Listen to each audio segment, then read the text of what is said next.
लखनऊ से इस वक्त की बड़ी खबर। सनातन प्रजातंत्र दल के राष्ट्रीय अध्यक्ष एवं राष्ट्रीय महासचिव ने कार्यकर्ताओं को किया संबोधित। लखनऊ के विजयंत खंड गोमती नगर स्थित प्रदेश कार्यालय पर सनातन प्रजातंत्र दल द्वारा आयोजित पत्रकार सम्मान समारोह एवं कार्यकर्ता सम्मेलन में दल के राष्ट्रीय अध्यक्ष अजय कुमार शुक्ला तथा राष्ट्रीय महासचिव मनोज कुमार शर्मा ने उपस्थित पत्रकारों एवं कार्यकर्ताओं को संबोधित किया। सम्मेलन का मुख्य विषय सनातन की रक्षा, गरीबी उन्मूलन, निःशुल्क शिक्षा, निःशुल्क उपचार, अपराध के प्रति जीरो टॉलरेंस तथा धर्म जात से ऊपर उठकर सनातन धर्म के मूल्यों को पालन करते हुए प्रजातांत्रिक राजनीति को सशक्त बनाना। 2023 से सनातन प्रजातंत्र दल जो है कार्य कर रहा है। तो कहाँ का इसका विस्तार किया गया? बिजनौर है, उत्तराखंड है, बनारस है, प्रयागराज है, मिर्जापुर है, भदोही है, गाजियाबाद, नोएडा, फिरोजाबाद, इटावा, मैनपुरी, बांदा, बदायूं। इसका मुख्य उद्देश्य संस्था का क्या है? मुख्य उद्देश्य संस्था का हमारा यह है कि अभी तक जितनी पार्टियां हैं सब जाति और धर्म की राजनीति करती हैं। हमारी संस्था का मूल उद्देश्य है कि जाति धर्म की राजनीति नहीं करती। दूसरी चीज, सारी पार्टियां तरह तरह के प्रलोभन देकर जो है जनता का शोषण किया जा रहा है। हमारी पार्टी चाहती है कि जाति से उठकर जनता जो है विचार करे, क्योंकि जब से सृष्टि का निर्माण हुआ जाति का निर्माण नहीं हुआ। वर्ण व्यवस्थाएं हैं, वर्ण व्यवस्थाओं का पालन किया जाता है। हम भी वर्ण व्यवस्था पे ही चलते हैं, क्योंकि वर्ण व्यवस्था के अंदर जाति नहीं आती है, सिर्फ वर्ण व्यवस्था है। जाति में तो बहुत सारी जातियां विभाजित हो गई। तो हमारी पार्टी का मूल उद्देश्य है सनातन को आगे बढ़ाना और सनातन धर्म को आगे बढ़ाना। और देश का विकास हो, तो जब देश का विकास होगा तभी मेरा विकास होगा। जब देश का ही विकास नहीं होगा तो जनता का विकास कहाँ से होगा? तो मूल उद्देश्य हमारी पार्टी का यह है।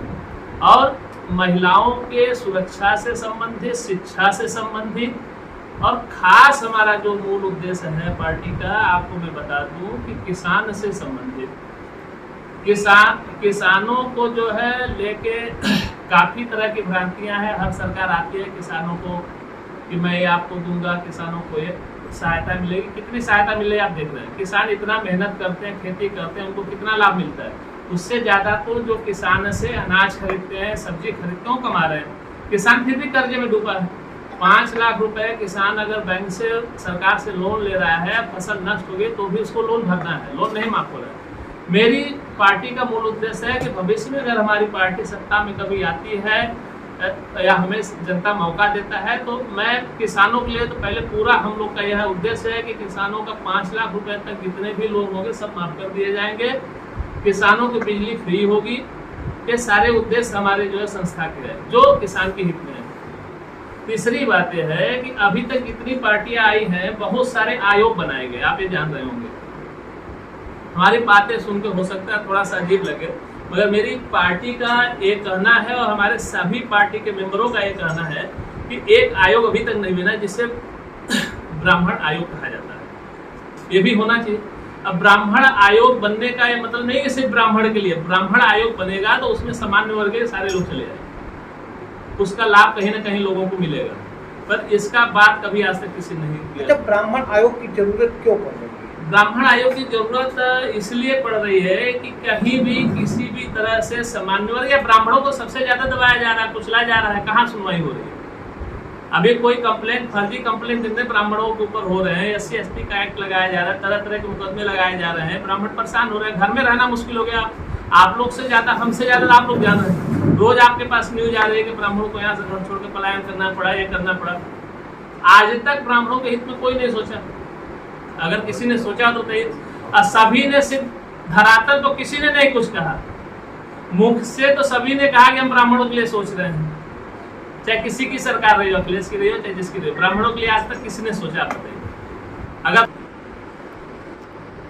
उनके सुरक्षित नहीं महसूस कर सके, अगर वो चाहे होते तो ब्राह्मण सुरक्षित महसूस क्या किए हैं ब्राह्मणों के लिए अभी तक? मैं खुद हूँ उसमें। मैंने कई बार उनसे एक दो छोटी सी सहायता के लिए मैंने कई बार उनको फोन भी किया। अभी दूर की बात छोड़िए, अभी कुंभ लगा था, कुंभ में एक जमीन अलॉटमेंट होना था, उसमें मैंने फोन किया, 2-3 बार फोन किया कि ठीक है शुक्ला जी हो जाएगा। उसके फोन उठाना बंद। उन्होंने किया क्या? कुछ नहीं किया। कुर्सी मिल गए, सत्ता मिल गई, बहुत नाराज है। इसका कहीं न कहीं खामियाजा आगामी चुनाव में भी आने वाले चुनाव में इनको खामियाजा अच्छी तरह से भुगतना होगा। ब्राह्मण समाज अभी तक सोया हुआ था, क्योंकि ब्राह्मण समाज को आज तक कोई ऐसा शख्स नहीं मिला, कोई ऐसी पार्टी नहीं मिली, ब्राह्मणों की कोई ऐसी पार्टी आई नहीं, सामान्य वर्ग की कोई ऐसी पार्टी नहीं है जिससे वो अपना आवाज उठा सके।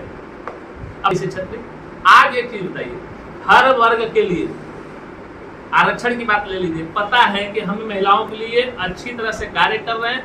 हम अभी कुछ नहीं है तो भी करीब करीब यूपी के हर जिले, यूपी बात छोड़ दीजिए, गुजरात में ले लीजिए, एमपी में ले लीजिए, बिहार में ले लीजिए, कोलकाता ले लीजिए, कई स्टेट में हम लोगों का हेल्प कर रहे हैं, सहायता कर रहे हैं। प्रशासनिक जहाँ जरूरत पड़े वहाँ प्रशासन से बात करके या जैसे हो रहा है समन्वय में बैठाकर उन लोगों का हेल्प मदद कर रहे हैं। जबकि जिसकी सरकार है, सरकार रहते हुए लोगों को सहयोग और योगदान नहीं मिल पा रहा है। उसके बाद जब मेरे पास लोग आए तो उनका मैंने हेल्प किया है, हेल्प कर रहा हूँ, करता रहूँगा।